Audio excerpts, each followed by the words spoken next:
Yeah, films. Yeah, films. We watched some films. Now let's talk about those films. Excellent. So let's hop in and let me tell you about Talk to Me. So Talk to Me is from 2022 or 2023. I'll have to look that up because it said 2022, but I don't believe that. I'm pretty sure I watched it last year. Yeah. And I watched it in theaters. So Yeah. we'll see. So I'm going to say 2023. Someone could correct me on that. But it is about when a group of friends discover how to conjure spirits using an embalmed hand, they become hooked on the new thrill until one of them goes too far and unleashes terrifying supernatural forces. It's directed by brother team Danny and Michael Filippo. Who are, like I said, Australian YouTubers who did a lot of really fun videos. And then they made this, which is quite serious and quite amazing. It's an A24 film. And I don't always love those, but this is, you got me. I don't know what else to say. Yeah. Comedy lends to horror, man. They're so good at it. It's again, please hire me. But this film is yeah, let me tell you why you should appreciate it. And maybe it's something that you haven't heard before. I've heard a few people talk. There's like some obvious things that are a part of the film that people can get, but I think there are some other things that I really appreciate. And whenever I'm like watching something and I'm like, why are people not talking about this aspect?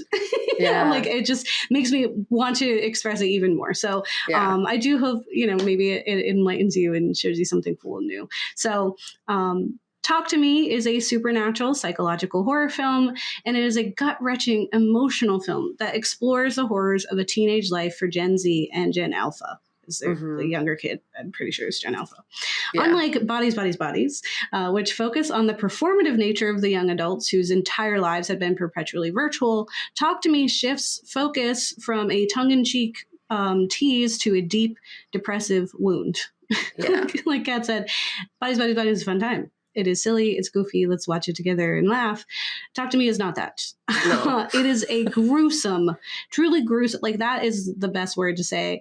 It's a gruesome film that reveals a fragility in these teens that rely on found family, social currency, and the next fix, which can take any number of, forms. And in this case is spiritual possession.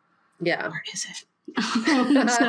That's the real question. Is this real question? Is it her mom? Is it not her mom? Is it depression? I don't know. What is it? Yeah. Who knows?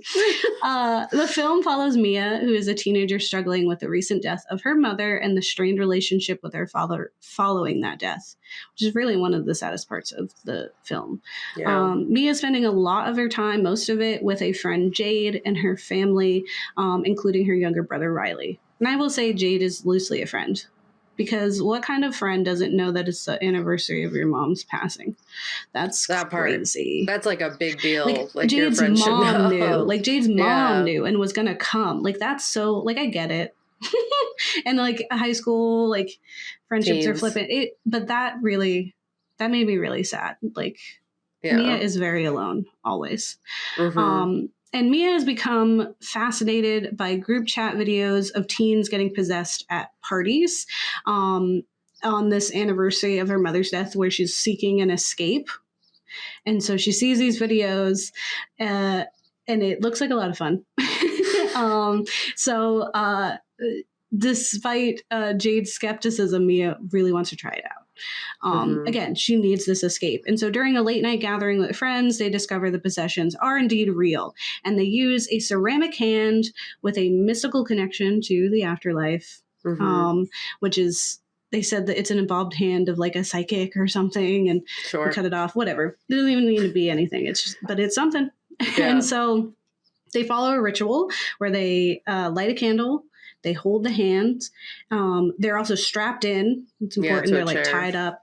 And they say, talk to me. And then they see the corpse. They see the spirit, the person. Mm-hmm. And then they say, I let you in. And that allows the ghost to possess them for up to 90 seconds. And staying longer will increase the spirit's desire to remain and cause all kinds of issues. Like you cannot go over the 90 seconds. And it's like I was saying this to Kat, like if this occurred, if this was a possibility and I was at this party and I held this hand, because I think I would get as far as holding the hands and saying, talk to me. And the second I saw the ghost, like as second I see the spirit, I'd be like, nope, okay. Confirmed I saw it. Yeah. But I'm not good, bud. I'm good. Yeah, I don't need to be I'm in letting here. you in? Excuse me. No, not I barely have enough hands off of my body as it is. Like, in our current climate, I do not need spiritual ones in there too. No, absolutely. Like, also, just like some of the ghosts, like similarly, we're just like, wow, you saw that one, and you weren't like, okay, let's do it again. Yeah, can I pick a different ghost? They look like they had a really bad time. They had a bad death. I don't want to experience what that feels like. Let's do somebody who looks like they went peacefully in their sleep. Yeah, you know? I don't want that in me. And it's like, some of them are really scary. And you see that and you're like, okay, sure, yeah, come on in. And yeah, it is really jarring. It's also I really appreciate that, like, the way that the ghosts have died, you can tell there's like clearly like their bodies are in certain conditions, but also there's motifs. Like in the case of Mia's spirit that's following her, it's always water. You always hear water because the spirit presumably drowned. Yeah. So the group eagerly tries it out, becoming hooked on the intense and thrilling experiences it provides, because it does something to them, because despite the horrible things that they wake up to learning that they've done or said or experienced, or caught on camera, they want to do it again. Yeah. So something's going on there. So the problem is that when Mia uses the hand, she goes too long. She's unable to break it. The spirit was too feisty. And so she inadvertently opens up a door to the spirit world, inviting malevolent forces into her life under the guise of her lost mother. So she's an easy target because there's specific person who is on the other side that she would want connection to. And so they prey on that, and you know, it leads her to some terrible things. So as supernatural occurrences escalate, Mia must confront her own grief and the horrifying consequences of meddling with the supernatural. Or maybe it's a lot of other things. Yeah. Because that's what horror media is. That's what media is. I just want everyone to understand that. Media literacy is so important. And there's just so very much that I appreciate about this film. And as I was saying, after I watched it for the first time with Jeff, a good friend that we talk about often, I ran home and begged my two favorite people to watch it, which is Kat and Mike. And I sat them down and I forced them to watch it. I was like, you have to do it. Yeah. And I'm making you. Specifically, we're like, I need to watch you watch this film. I was like, I need to experience it with you so I know that I'm not wrong. And I know I'm not wrong because this is one of those films. Yeah, I did the same thing with Skinamarink. I sat you all down and made you watch Skinamarink and Barbarian. Barbarian, absolutely. Yeah, no, honestly, every time you do it, I'm like, I know I'm in for like a good time. Probably like a stressful time, because I'm a little baby, but like a good time, you know. It's always, you're not wrong. I don't think you've ever been wrong about a film thus far. Thank you. So yeah, I will say this one was when I was watching you all watch it, right? So it was in the second viewing that I became aware of the intensity of the film. I think when I was watching it, it was rough for me, but I was just so intertwined with the story and what was happening, and I was just geeking out. And it's also like just whenever I watch a film with Jeff, that's why I bring you all into it, because like Jeff and I will just like, we're in a different world when we're watching horror. And so sometimes I don't realize that it has a different intensity or different like feeling, or that it could be triggering to some folks. So now when I still strongly recommend the film, I highly, highly recommend the film. I do always emphasize how gruesome it can be. It is not for the faint of heart. It is super gory, and not in a way that's like over dramatic and like silly, like Evil Dead level. It is realistic, and it's overdone, but not in a way that you're like, this is, you know, for nothing. It's definitely there for a good reason, but it still hurts to watch. It hurts it hurts a lot. It does not have a happy ending, and I do think that like if it is a film that you're interested in, you have not seen it, always check trigger warnings with horror movies in general, but definitely this one. So that is your warning for this episode. If you haven't watched the film, you should, but understand your limits, and it's totally okay to close your eyes. Yeah, or probably just like take a minute. Yeah, yeah, like it's okay. Like I think that's just as valid of an experience for horror. Yeah. Like you do not have to sit there horror and be like, nothing affects me. Like that's not what it's for. Like it should affect you. It should affect you. It's supposed to invoke empathy and you like should hurt. emotion. You should hurt because the characters hurt. Like what? But like in a safe space where that's not actively happening to you. That's the whole point. And it can end. It ends. Yeah, you can turn it off eventually because it ends the movie. But that being said, like it is not for everyone. I totally understand if someone's like, no, that's not for me. It's similar to like Baby Reindeer, where I'm like, it's brilliant. I think Baby Reindeer is one of the most brilliant pieces of media I've seen in a long time. I would love to strongly recommend it to everyone, but I'm like, check the trigger warnings. Check them, leave them when they show up on the screen, and do not do that to yourself if it is not something that you safe. So this is one of those where like bodies. I'll force anybody to watch it because I'm like, you're silly. You're fine. Yeah. You're gonna this one, no, I would not do that to someone unless they were like game. Ready, so let's talk about seance parties. In Talk to Me, a paranormal seance becomes a party. And this is not unlike the literal seance parties of like the 19th century when wealthy people would hold these ceremonies in their luxurious sitting rooms. Communing with the dead has always been in vogue. We talked about it in our haunted homes episode. Yeah, I remember that. It really was a thing. It was like it was a fashion time where people would come together, and that was like they would have the people sitting around and they do a seance, and it was a fanfare. It was a show, and so it's always been something like this idea of partying around something as gruesome and horrible as death, right? Is not on like this isn't the first time that's happened, right? Yeah, I mean they sell the Ouija boards at Barnes and Noble. You know what I mean? It's made by like the company that makes Monopoly. Barbie has a Ouija board. Like whatever. Yeah. Death has always been in vogue, like talking to them, and making a whole scene about it. So it's not new, right? For this latest generation, the acknowledged connection to the other side doesn't result in news coverage, fanfare, or anything remotely newsworthy.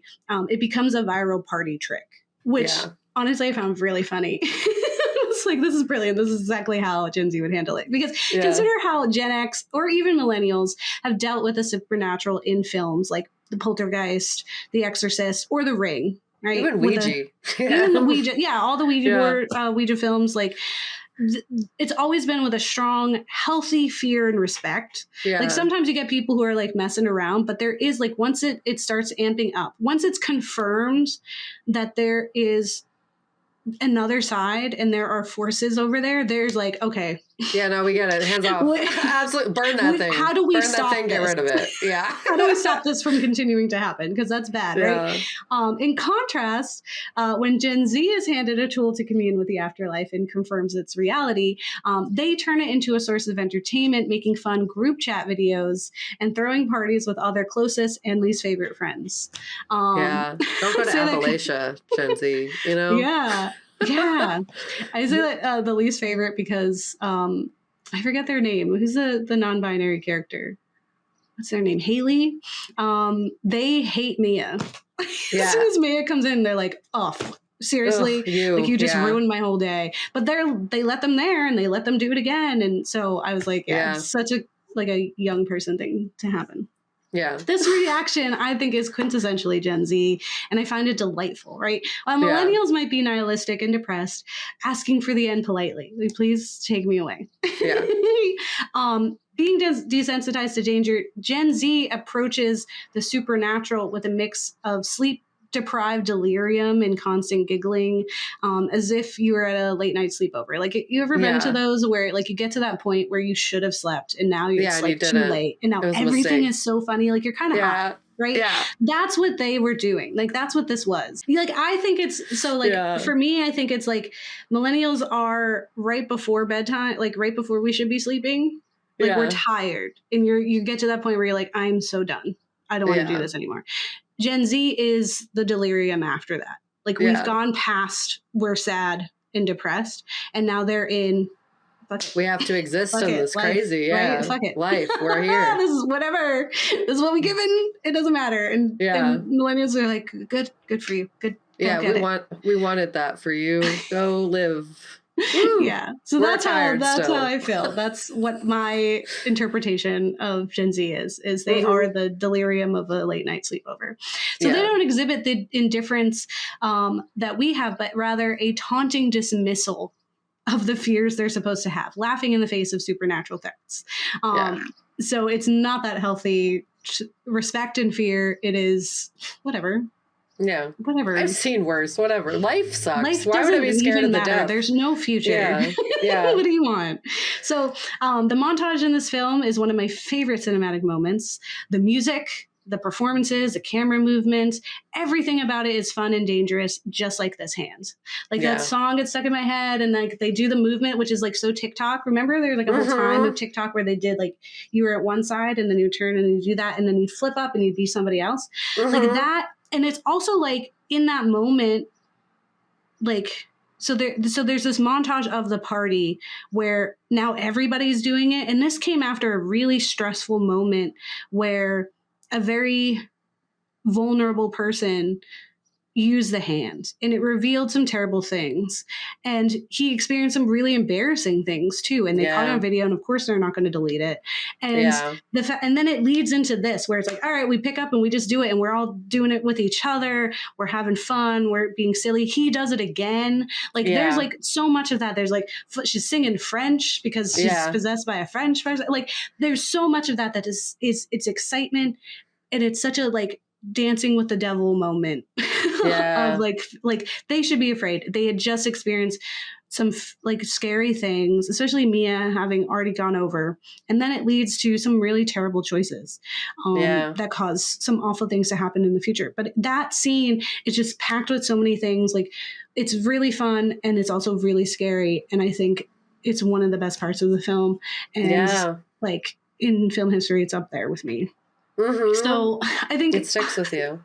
Yeah. I also just wanted to note, like, I love the fact that they share these videos through a group chats. Like that's really funny to me, because instead of making it a viral sensation or proving to the world that there are ghosts and that we can talk to them, they decide to just fuck around and play with them. They're like, no, we're keeping this between us. And the funny is that like the people who know you are going to do that. We don't want fame. We don't want people to know about it. This is our little secret. Yeah, they'll take it away if they know. It doesn't matter. Yeah, it's just like, I love that. So the flippancy of this behavior, so the fact that they're just group chats, they're partying, all of that, those moments are revealed like throughout the film. And there's even like commentary on the severity of the harm in the film. But I think it's the strongest in the ending. I think the ending really reveals how heavy this is, and that this whole time we've been playing around, and even in the moments that are really scary and awful, it doesn't feel quite as hopeless as the ending makes it out to be. And I think it's a brilliant ending that ties it up and brings us back. And I think what it does is it shows the seriousness of what they were playing around with, because it shows us what is happening on the other side. So heavy on the spoilers, folks. This is your warning. This is spoiler town. I'm going to tell you the ending. So again, if you haven't watched it, go watch it. If you look at the trigger warnings or you're like, I can't do gore of any kind, don't watch it. Just listen to us. Yeah. You got it. So in the end, Mia dies. Right. And we get a brilliant close to the film that is just heavy.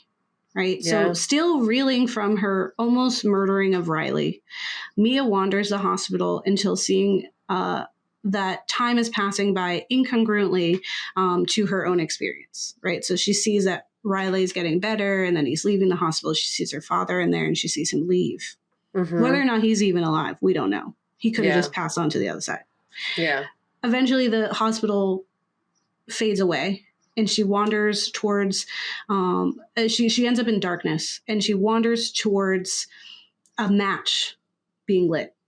Mm-hmm. And you hear it like, and then she follows the light and she finds an outstretched hand and she reaches for it, clasping, and is met with, "I let you in." Right?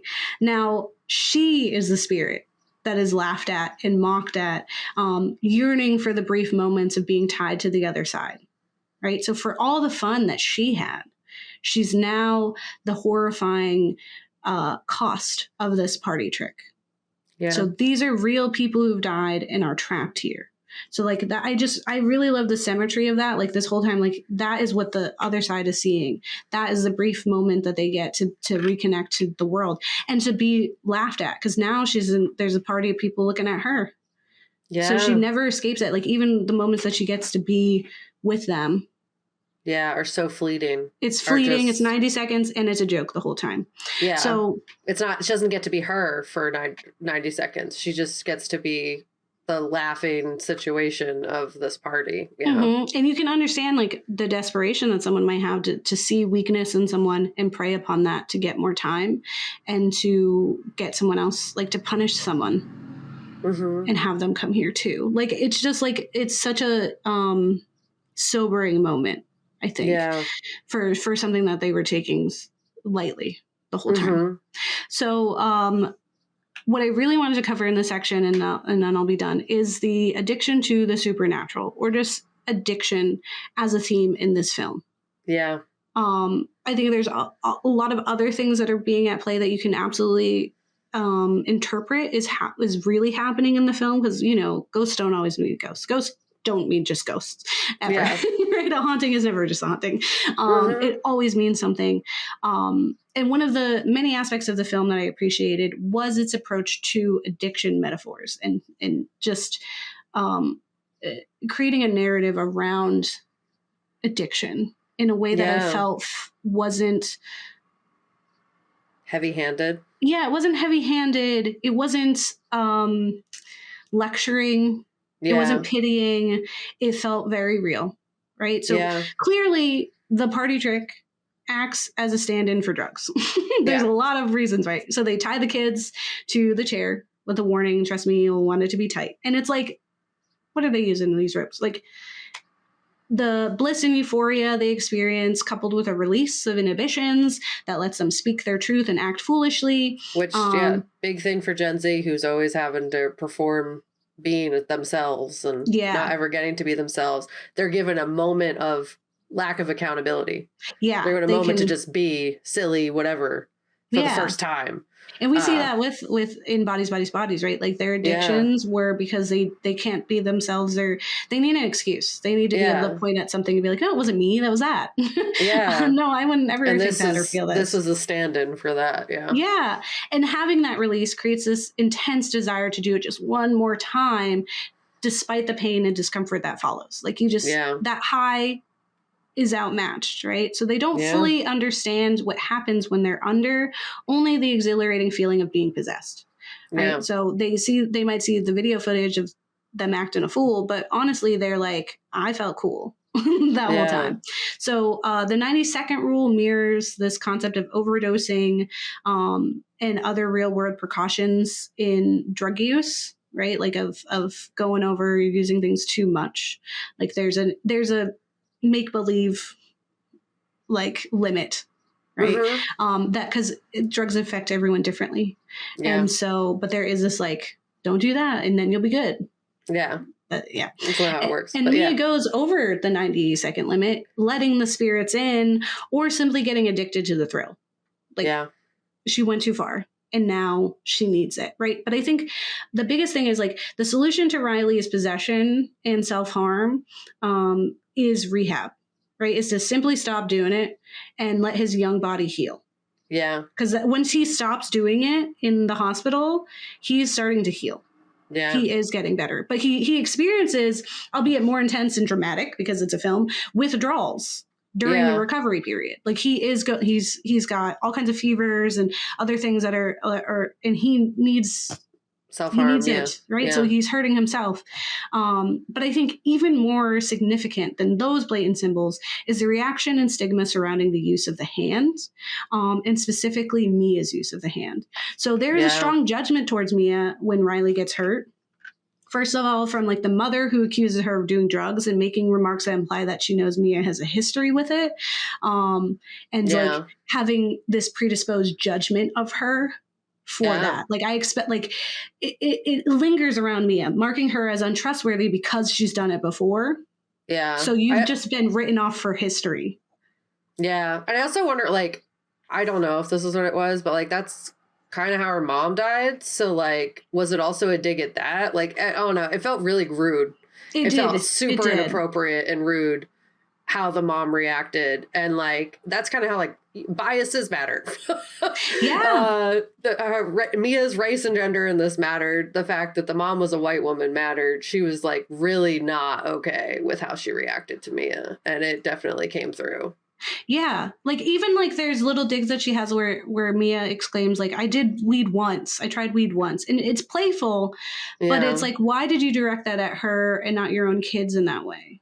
Yeah. Like why are your kids under different standards for your self-judgment? Yeah. It's super there. And and again, because it's like, oh, you've done weed once or whatever it is that she might have done in the past. Now it's like, of course you would do it again. And of course you would put my kid in harm's way because you were less of a person because of this interaction you've had in a previous time. Yeah. You're an outsider too. Like you're found family, but you're not really family. There's a line to the family. Yeah. I can release you, you know, like, although she's also very upset with her daughter. Yeah, absolutely. And honestly, her stress, I get it. It just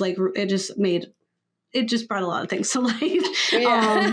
The older brother of the boy who died at the beginning of the film, who had the hand in the beginning, and that's where they got the hand from now, is shocked to hear that they let a middle school boy use the hand. He's like, he's absolutely judgmental about them because if this was just a seance or whatever, like why would they have been so hard up for him using that hand? Mm-hmm. You know, like it's still like Poltergeist had that child talking to them in the TV. Okay, they're here. Like, and while for the other teens, the hand brings joy and is used as a party only activity, Mia takes it home and continues the connection outside of social interactions. Yes. Right? So for the others, the thrill lies in connecting with spirits and playing along with friends. This is just a party us. We do cocaine in the bathroom at the party, and then we go home and we have a regular life.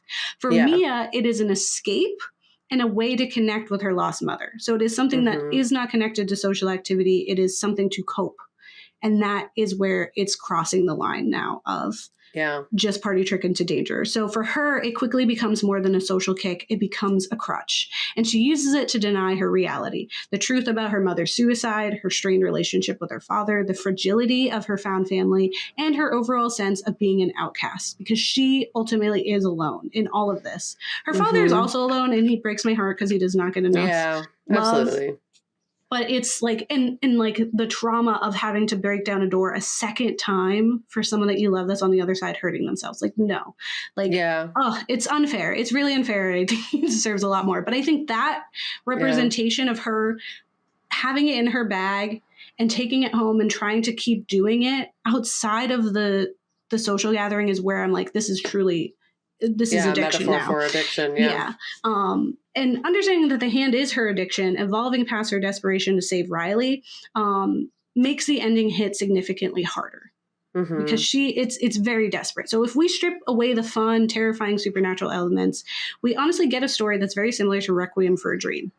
Right? We get a young woman abandoned by her mother who resorts to drugs, ultimately leading to her demise. We just get a cautionary tale about drug use. Like, not just like, because it's beautifully done. And Requiem for a Dream is also beautifully done and traumatic. And it's all kinds of drugs, right? But that's what I mean. Like, this has this fun, like, horror thing over it, but it is just a film about addiction, and it's heartbreaking, right? And it's something that really shows, like, the horrors of that journey. And it offers us laughter, discomfort, and excitement that quickly descends into chaos, pain, and tragedy. And I do want to note that not all addiction journeys end like Mia's, or even depression stories like her mother. There is hope and there is a way out. It is a constant, lifelong battle, but it does get easier. It's just, you have to get it there. You have to want it to get easier. And know that the people who love you would rather hold your hand in real life than an embalmed one to get 90 seconds with you. You know, that's not always easy to see or understand when you can hear the water flowing from the other side. It is very tempting when you are given this outlet and this option to leave something that it feels like you're already suffocating in regular days. When the bliss of being somewhere else feels so much better than the darkness here, right? But there is a way out. And one day you won't need that hand to connect to people here and gone, to yourself or to your potential. Yeah. You can just do that. And so I think I just, like, as much as I loved it, and it is such a bleak, awful ending, right? I was really thankful for the fact that it was an honest portrayal, but I also was like, I hope people don't feel like that's like the end. The end for them. That's inevitable. Yeah. And it's not. It really isn't. And it's just like, this has just happened to be what her story was. Because I also appreciate when things end badly. I think sometimes we got to show that.